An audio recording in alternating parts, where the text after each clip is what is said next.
Pima or Piman, we reconstruct the scene from about the 1560s, so a very long time ago, when one of the early Spanish expeditions came north, and around the middle Yaqui River, down in Sonora today, the Spaniards encountered O'odham.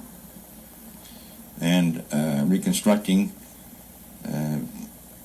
obviously the Spanish began to ask questions.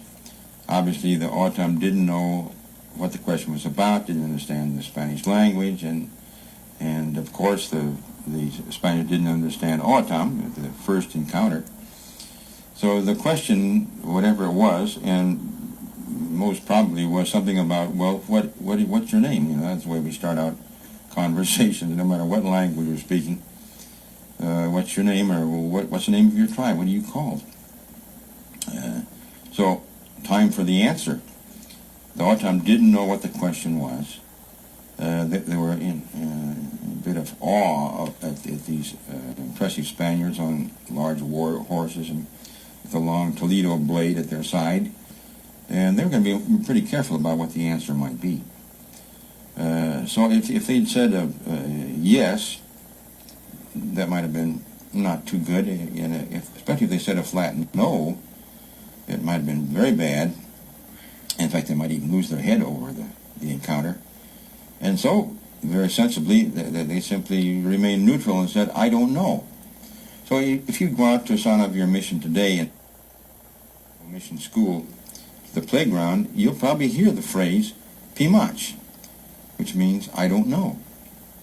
And so the Spaniards, more precisely Baltasar de Obregón, who was the chronicler of that Ibar expedition in the 1560s, wrote down, the name of this tribe is Pimach, thus Pima.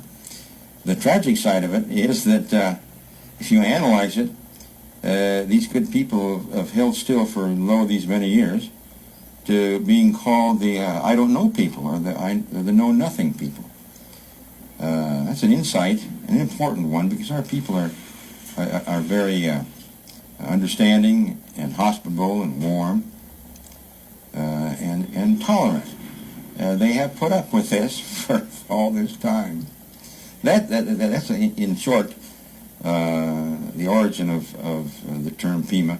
Papago, possibly Bowie O'odham, the Bean people, the Papagos, as I mentioned, lived further out away from the rivers in Spanish times, and they weren't able to raise cotton or corn through irrigation on the river.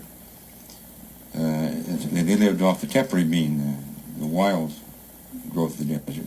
So the Bowie, and the Spaniard once again asked the question about those people who live way out there, what do you call them? And the answer was, well, we call them the bean-eating people, the Bowie O'odham. And the Spaniard put down Bowie O'odham Papago. Well, that's how we reconstruct that. And